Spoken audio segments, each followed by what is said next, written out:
We begin our report with an American warship fighting off attacks in the Middle East.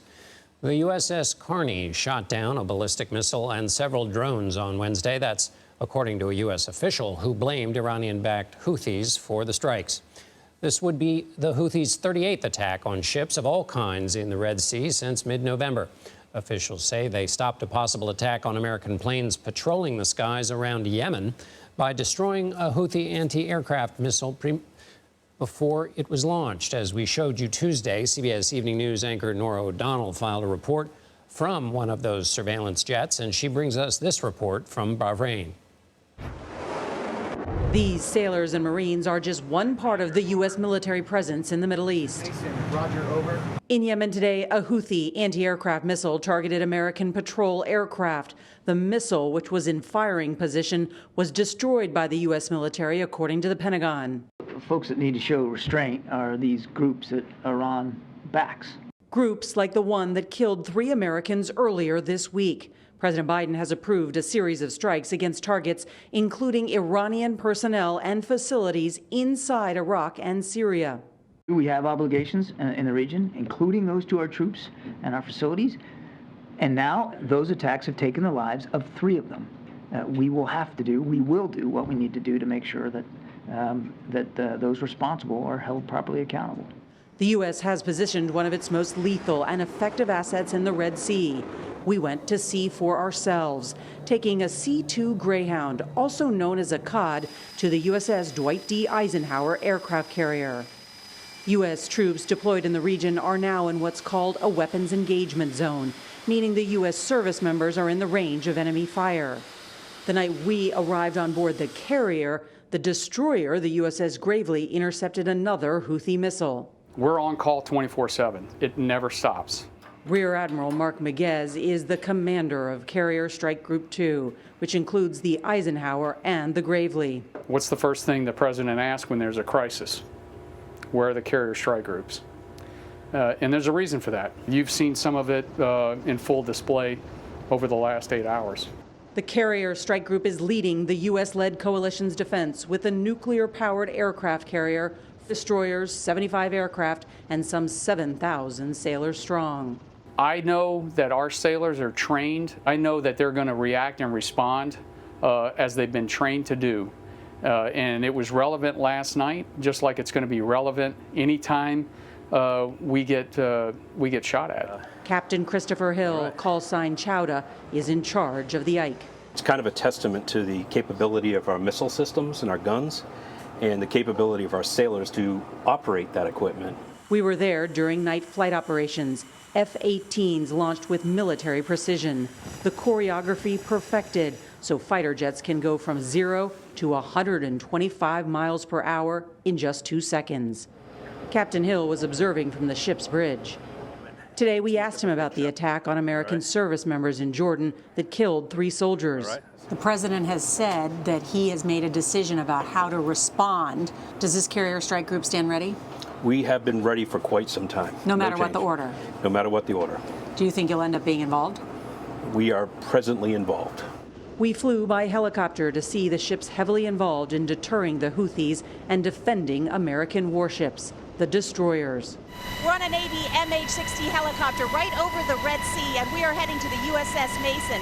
That destroyer is the tip of the spear. Once on board the Mason, we went inside the highly secretive Combat Information Center, CIC. It is the ship's nerve center, where split-second decisions are made when Mason's radars pick up an inbound threat. Simply put, at any time, in any given place inside the Red Sea, I could be shot. The ship's captain, Justin Smith, says Mason has been on high alert for incoming Houthi missiles and drones since it arrived in the region 88 days ago. We have about 10 to 15 seconds to be able to make that determination if we're going to engage that target. That's not enough time to make a phone call. You just have to make the decision. Let's make the decisions. How long can you carry that on, that heightened level of posture? This is demanding work, but our sailors have the tools, they have the resources, and we have the flexibility and logistics to be able to maintain this for a long period of time. Commander Melanie Ollie, call sign Brucey, is the only female squadron leader on the Ike. We've seen a lot of different threats that I don't think we were expecting to see on this deployment. But, you know, when you realize that there's merchant shipping at risk, there's innocent people at risk, you step up. We want to help.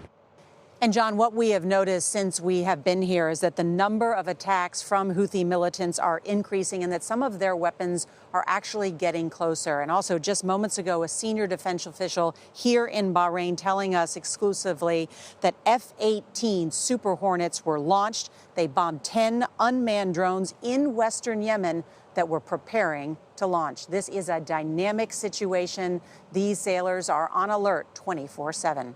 John? Norah O'Donnell, thank you. And CBS News national security correspondent David Martin joins me now. David, help me understand the tempo of these retaliatory attacks from the U.S. on the Houthis. Is it a long game? Is it deterrence constrained by fears of escalation? How should we think about this?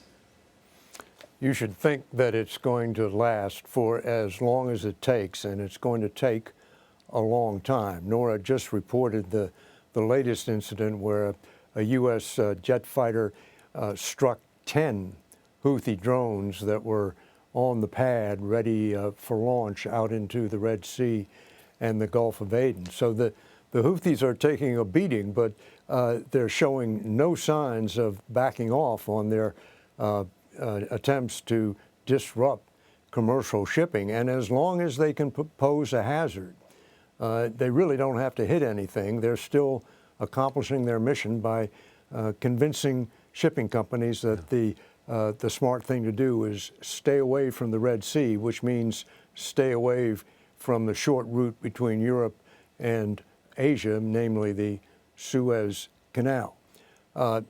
Earlier today, the Houthis launched a drone and ballistic missiles at commercial ships. They were intercepted, but again, all they have to do is pose that threat. And yesterday, a drone fired at a U.S. warship came within a mile of that ship before being shot down, which is way too close for comfort. So as long as this gun battle continues, the ships in the Red Sea and the Gulf of Aden are facing the same problem that those troops in Jordan were facing, which is the danger that sooner or later one is going to get through and cause real damage. So how long is this going to last? Well, the Houthis have said it's going to last until Israel stops its invasion of Gaza. The president's also preparing to retaliate after as you mentioned, the troops were killed in Jordan. Do we have a better picture of what that response will look like, timing, amplitude? Well, it's not going to look like these one-and-done retaliatory strikes we have seen up until now. This is going to be more like a bombing campaign against multiple targets, and it's probably going to last for a couple of days at least. The president has approved the plan, and what really now has to happen is that the weather has to be good. They're going to go after, among other things, Iranian facilities and personnel inside Iraq and Syria, and you want to have good weather in order to be sure you get your bombs on target. And we'll be talking about that with you soon enough, I imagine. David Martin at the Pentagon. Thank you so much, David.